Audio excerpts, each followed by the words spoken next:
கருப்பசாமிதான் வெற்றி மாலை சூடி வரும் கருப்பசாமிதான்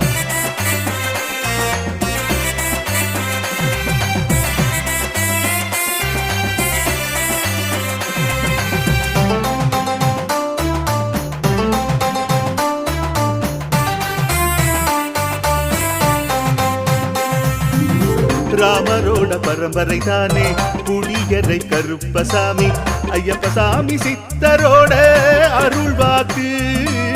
முழு முதற் கடவுளை வணங்கி அரோகரா என்று முழங்கி பாண்டி சித்தர் வழியை வந்த ஐயப்பசாமி கருப்பசாமி சத்தியத்தால் காட்சி தரும்